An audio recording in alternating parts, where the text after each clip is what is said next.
Mike, thank you very much for that. Appreciate it. Well, since Donald Trump's maximum pressure campaign against Iran was lifted by the Biden-Harris administration, Iran's been using its extra billions of dollars to fund terrorism and complete work on a nuclear bomb.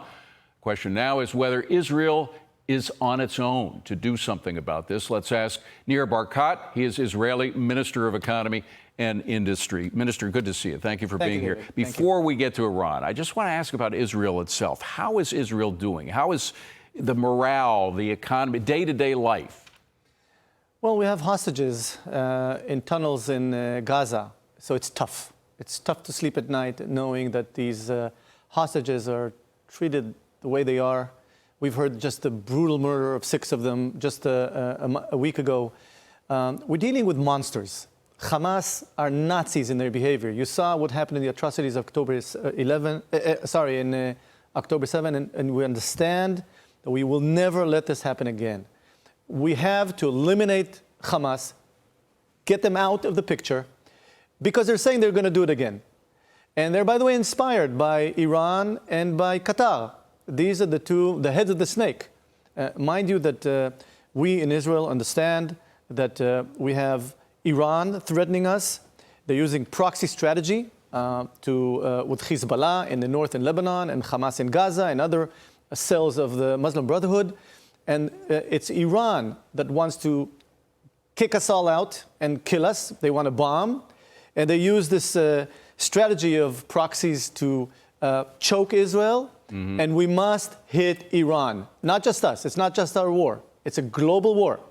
You know, look at the moderate Arab states, the Saudis and the ones in the Gulf. They're threatened by Iran practically the same. Right. Every time I go over there, I'm surprised at how militant, when you go to Saudi Arabia, the Arab Emirates, they are almost as anti-Iranian as the Israelis are. And so there is an alliance there. But the real question is, I mean, before we talk about becoming a part of a military coalition, because a lot of Americans don't have the stomach for that against Iran. What about the economic pressure on it? We had a maximum pressure campaign during the Trump administration that essentially was bankrupting the country. They didn't have the money to continue with their nuclear research. They didn't have the money to send to Hamas and Hezbollah. We have intercepts between Iran and the Hezbollah and the Hamas members proving that they were saying, look, sorry, guys, we can't give you your monthly donation now because we just don't have the money. That ended when the Biden administration removed the sanctions. They have about an extra, I don't know, 100, 200 billion. Donald Trump said $300 billion. Well, how do you get the maximum pressure campaign back? Well, David, there's a rule that works in the Middle East, and you have to understand if you like it or don't like it, that's the rule. You got to be really bad with the bad guys and good with the good guys. The bad guys don't understand niceties. They don't understand if you're trying to be friends. They will use it against you. And we understand that with jihadists like Iran and Qatar, by the way, Qatar mustn't be left off the hook here, and the proxies, they don't care. They don't value. But you understand. The question is whether the Biden-Harris administration understands. Do they understand? Because they haven't done anything close to what Donald Trump did in terms of squeezing their economic resources. It's not productive in aligning interests against the regime and the Hayatullahs in Iran, that they're jihadists. By the way, they want to take Saudi Arabia. I don't know who's first in line, if it's Saudi Arabia and us, but we're all on the same line. All on the same line. Qatar is funding trillions of dollars here in the United States, eating us from within in the campuses and other things. The billions of dollars they're investing, they're funding the biggest funder of terror around the world.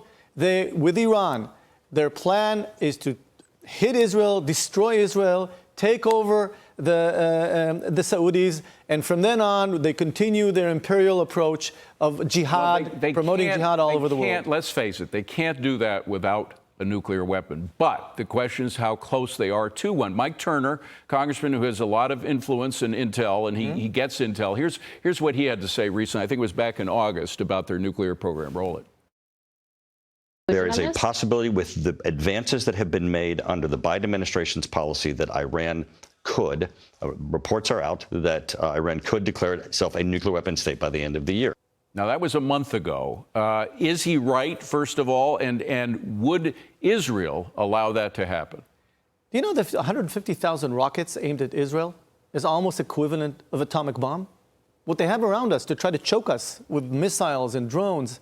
And mind you, that they attacked Israel with 330 drones and rockets directly at Israel just a few months ago. The fact that we had good defense doesn't take them off the hook. These are evil, bad guys, and we must make sure they pay a heavy price and deter them. But deterrence is not going to be by being nice to them. Could they have a nuclear bomb by the end of the year? Well, I'm not part of the knowledge base in the Army, but unfortunately, their motivation is extremely high. We must make sure they pay a heavy price and deter them. They will not be deterred before we go on the offensive. Yeah. And make sure they pay a heavy price. Well, and it's Iran and Qatar. Now. Quite the opposite. That's They're much richer than they were 4 years ago. And a defensive strategy is not good enough. We have good defense, but it's not going to stop Iran from what they're doing. Good defense must be great offense, and we must hit Iran and pay a heavy price, and nobody should be concerned about it because, you know, all the Arab countries, the moderate Arab states around us, want to see us beat and take over Iran and all of its proxies and all the Muslim Brotherhood that threaten them as much as they threaten us.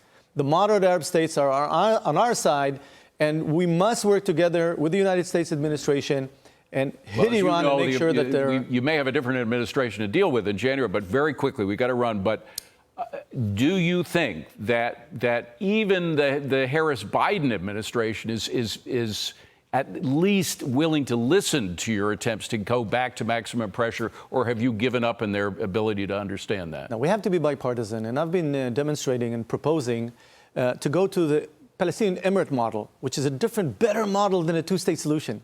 Better. Because there's not a successful one democratic Arab country. All the successful Arab countries are either autocracies or monarchies. And why don't we want to use the experience of the Emirates and the Saudis to help us bring the Abraham Accord to the Palestinians with a different model? So I think that we must work, we must work in a collaborative way, in a bipartisan way, and get everyone to understand that Iran is a threat to the world, and we can take them on, and we will take them on. Minister Barkat, thank you very much for being here. Thank you very much. Really appreciate it.